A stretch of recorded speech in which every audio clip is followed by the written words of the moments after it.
All right, week number 3 of the basketball season here from the Beach House Grill here in Old Town Fort Collins. It's a Coors Light CSU basketball coaches show. Brian Roth with you. We're going to talk CSU hoops coming up here for the next hour. We'll talk women's basketball for the first half hour, and then we'll talk some men's basketball coming up in the second half hour. The CSU men dropped a couple of tough ones, a heartbreaker in OT at Colorado on Wednesday night, 90-83, the final score in that one. And then the Rams took on the 4th-ranked Jayhawks of Kansas in Kansas City. Technically, it was a neutral game, but there was nothing neutral about the fans that were out at the Sprint Center in Kansas City. It was a partisan crowd cheering for the Jayhawks, and they cheered on the Jayhawks to a 76-55 win. We'll talk to Tim about those games and what they have coming up here in just a moment. But we focus our attention on the CSU women, and happy to be joined by Kristen Holt. And like the men, the women coming off a bit of the tough week. The tear is over. 5-game win streak is over. The Rams lost a tough one up in Boulder, 73-69 on Wednesday. Then had to go on the road to Tempe, Arizona to take on Arizona State, and the Rams would fall on that one 72-53. And Kristen, you knew going into this week it was going to be a tough week. You knew you were going to have to play exceptionally well. Looking back on the week, what are some of your thoughts? Well, it ended our tear and we got tore up. Wednesday, that is. Very disappointing in that. Very disappointed in that game for our team. I just really felt like we would compete a lot better than what we did, and things didn't go our way. And it's been an interesting week because, you know, as much as you don't want to lose that game, a lot of things have come to the surface within our team and the character of our kids, and just dealing with things that probably if we would win a lot of games, it may not come out. So there have been some positive things, and Friday's practice was really tough. We did a real tough, physical, aggressive, tough practice, and we knew we were facing a strong team in Arizona State. Very good defensively. I heard more wrists slapped and scratched and clawed in that game than probably any game I've ever coached. And I thought our kids responded really, really well. In fact, if we would have had that type of approach in the CU game, you know, it would have been probably a different scenario. So, but you know, you can't look back. You move forward, and I think we made a negative week positive at the end.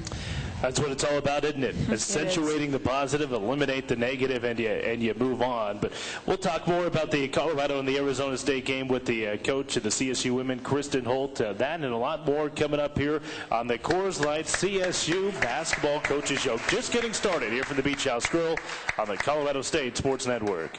Back here at the Beach House Grill here in Old Town Fort Collins, the Coors Light CSU Basketball Coaches Show. Happy to have everybody with us here tonight as we look back on the week that was with the Colorado State women and the Colorado State men. Head coach Kristen Holt joining us here as we talk women's basketball. The 73-49 loss at Colorado, and I don't want to dwell too much on that game, but you know, you had made mention to me you thought your team came out a little bit flat in that game. Did that surprise you, considering it was an in-state rival? It was Colorado? Yeah, it definitely did, and we talked about it all week, and I thought our practices were good, and I thought we prepared, and we had a pretty good game plan, but we didn't execute it well. And again, when things didn't go well for us, we didn't really come together and figure it out. We kind of started separating, and we were very individual out there, and we're not good enough to be individual. And so it just, you know, Kim didn't shoot well, and she kept fighting, but she just wasn't hitting things. She kept hitting the back of the rim, and I thought we missed some easy buckets inside early on that really I think would have maybe established ourselves a little bit better than it did, and really it didn't seem like much was working. It was pretty frustrating to coach. Does Kim kind of affect the rest of the team when she can start playing well, at least offensively early? Does the rest of the team feed off that, and then perhaps the exact opposite when she doesn't? Probably a little bit. They feed off the fact that she's not shooting well, maybe get down a little bit too much and think, well, I don't know if we have a chance here. And but, you know, those are the kind of things that you work through. And you know, I think our mentality, like I said, going into Arizona State was just 100% different. And that's a good thing, because that means we took something that was very negative and we responded well. You guys rolling down 10 at halftime. In the Colorado game, it was 26-16 after 20 minutes. I know you guys you probably felt like you didn't play very well in the first half. Going into halftime, did you think at that point, listen, we haven't played very well. We're only down 10 on the road. That you certainly could have gotten back in that basketball game. Oh yeah, I did. I thought we have a shot here, and I didn't think they were playing extremely well. And but boy, the first few minutes of the second half just kind of did us in, and we just didn't respond after that. Colorado may be a better team than you at first anticipated.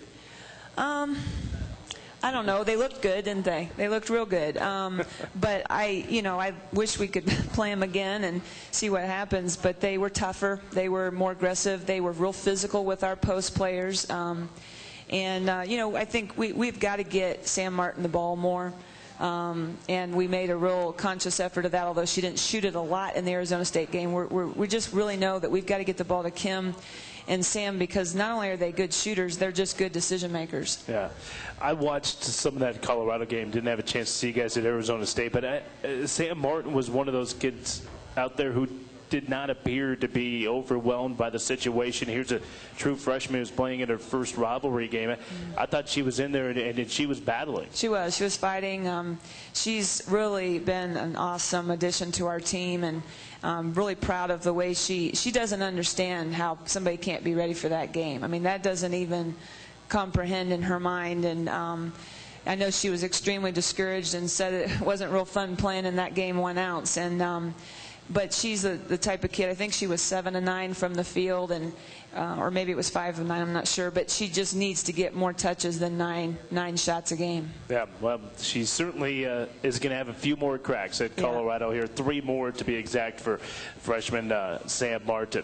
All right, well, the Rams did show a little bit better effort-wise, according to the coach, against Arizona State this past Saturday. We'll talk about the game with the Sun Devils when we return. From Nelligan Sports, it's the Coors Light CSU Basketball Radio Show here on the Colorado State Sports Network.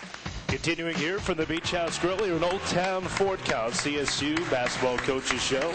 Brian Roth back with you, along with head coach Kristen Holt, as we continue to talk women's basketball, where the Rams dropped a tough one in Boulder on Wednesday. Then no rest for the weary. Back out on the road on Saturday. You guys flew down to Tempe on Friday, took on the Sun Devils on Saturday, but give us an idea of what the Thursday and Friday were like, because I know you weren't happy with the way things transpired in Boulder. Did you get after them a little bit? Well, I had to give them Thursday off, because you have to take 1 day off a week, and that was the day that we had planned ahead of time, because I wanted 3 good practice days before the CU game.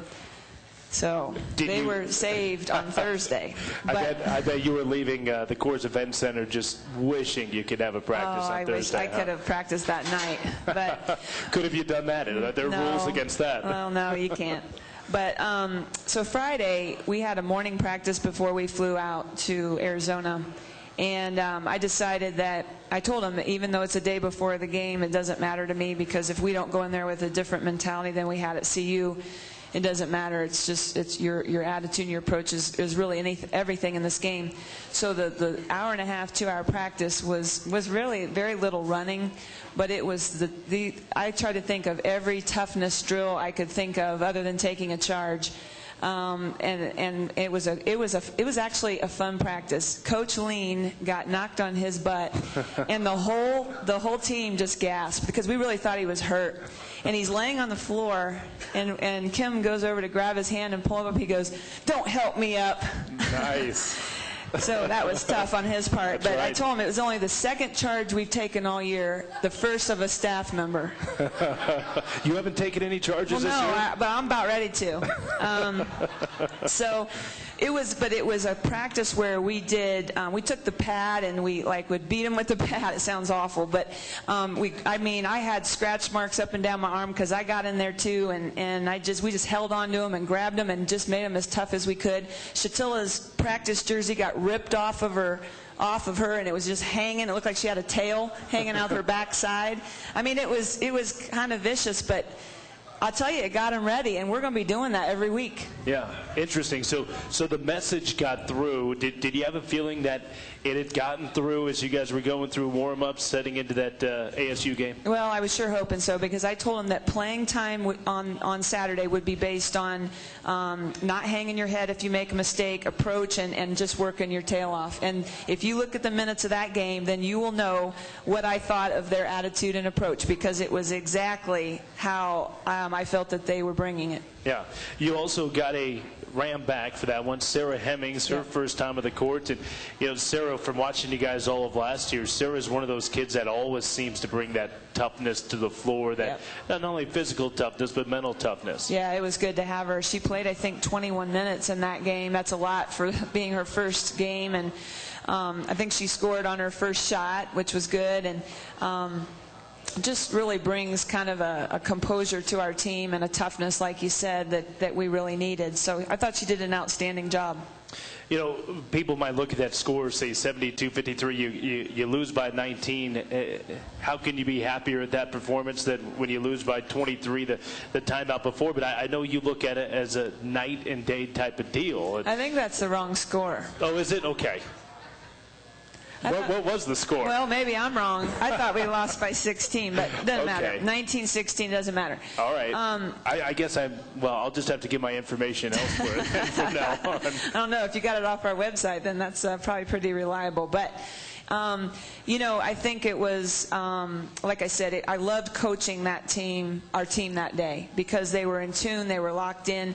If you would have lined up their team and lined up our team, we were severely outmatched as far as bulk, depth, size, width, height, length, everything. I mean, there was no comparison. And they were 12 deep, and they kept bringing them in waves, and they were just defensively very strong. And I thought our players, we didn't back down. And our back line a lot of times was Sam, Haley, and Kim. I mean, compared to their 6'5", 6'4", 6'3", we did a nice job in our zone. Arizona State was 5-2 going into that game.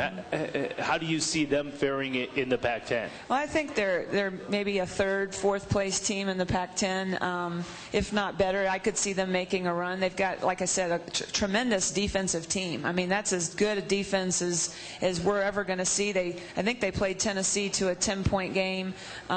They've got the athletes to do it. Where they're not very good is on the offensive end, and that's why we played a lot of zone. Yeah. Haley Thompson making her second start of the season, and we talked a lot about freshman Sam Martin, but talk a little bit about the freshman from Mullen High School. Yeah, she, right now she's not scoring a lot of points for us, but Haley does a lot of things defensively and within our offense as far as setting screens, running the plays that are really beneficial. She's going to continue to get better, but like I said, she's oftentimes down there slugging it out with somebody that's a lot bigger than she, and when we get Kelly Hartig, that's going to free her up to play a little bit more on the perimeter. Well, the Rams will have Kelly Hartig when they take the floor coming up next. That'll be a December 20th matchup against South Dakota. Final exams mixed in there as well. We'll talk about that and more as we have another segment to talk women's basketball. But first, a timeout. We're live at the Beach House Grill here in Old Town Fort Collins from Elegant Sports, Colorado State Sports Network. Well, we have one more segment left here to talk women's basketball on the Coors Light CSU Basketball Coaches Show. Tim Miles in the house. We'll talk about the CSU men coming up here in just a moment, but Kristen Holt joins us, and Kristen, finals coming up. You guys have a 9-day break before your next game, and I know you guys plan it that way. What will the schedule look like over the next 9 days for you guys? Well, we gave them yesterday off and today off. We'll do some individual work tomorrow, and then we'll practice every day up until our game on Monday of next week. So you guys are going to play a 2 o'clock game in the afternoon on a Monday. Yeah, that's kind of bizarre, huh? But it'll be good. I think the kids are out of school, that night too. and the local schools are on break, so hopefully we can get some kids and their families to the game. All right, I know you probably don't know a ton about South Dakota, but any idea of what they may bring to Moby Arena on December 20th? Well, this is the third game that we've played in 3 years at home against them. And how that ever happened, I don't know, but we're taking it. Yeah. We're not asking any questions. But they have always given us a tough game, and I anticipate this same will be true when we see them on Monday. Weren't they the Division II runner-up like 2 or 3 years ago? Yeah, they are, and their coach does a great job, and they've I'm pretty sure they have a winning record at this point in the season, but. It'll be a tough game, but a good one, I think, for us to have before we go on our Christmas break. And we'll have about, I think 5 days the girls will have off. And then we are all going to meet up in Atlanta, Georgia on the 26th of December and play against Western Carolina on the 28th and Winthrop on the 30th. So how do you make a trip back out to the East Coast? Where did that come about to go on the road to Western Carolina and on the road to Winthrop? Yeah, well, we closed our eyes and then we just put our finger on the map, and that's right. what we decided. And you came up there. That's not a bad place to go, North Carolina. Yeah, really. Well, it does bring us, it takes our team back so that Mix's family and Chantel's family can see us play. Western Carolina was in our tournament probably 4 or 5 years ago, and this is an actual return that we owed them from that tournament. And while we were there, we decided to pick up another game, and we found Winthrop. I imagine you don't know much about either of those two teams yet. Well, do you know a little bit? I'm familiar. Having coached out in that area, I coached at Radford, and Winthrop was in our conference, the Big South, so I'm a little bit familiar with them. And then Western Carolina is out in the boondocks of North Carolina in the mountains, what they call the mountains. And it'll be hard to find Cullowhee, even on the map. But it'll be fun. That'll be a fun trip for us. Say it again. Cullowhee. That's the name of the town where Western Carolina is. Interesting. Yeah. Well, that'll be a nice trip for you and your girls to go up into the hills of North Carolina. I wish we did that trip when I was doing the radio for you guys. That's why you got to join us. That sounds like that's right. We mentioned before the break there that you will be adding a player to your roster. Talk a little bit about Kelly Hartig, and where do you see her fitting in? By the way, Hartig, 6'3" post player, transferred from the University of Virginia, Colorado native, prepped at Thunder Ridge. Where do you see her fitting in, and do you have to scale her back a little bit easier in to start, or do you just throw her right into the mix? Oh, so she's going to be thrown right in, like it or not. I'm not sure how many minutes she'll play. I have a feeling she's going to play significant minutes as soon as she joins us. Kelly's very excited. We're excited to have her. I believe right away she's going to bring tremendous decision-making and distribution of the basketball, defense and rebounding. And we're working on her scoring. I think she has that ability, but I don't know how much she's going to do that on the 20th because she's going to be all nerves, and she hasn't played in a while. And so it'll be fun to get her out there, and I know she's really, really excited. Yeah, I know it's important. You guys have South Dakota, Western Carolina, Winthrop, and then Pepperdine.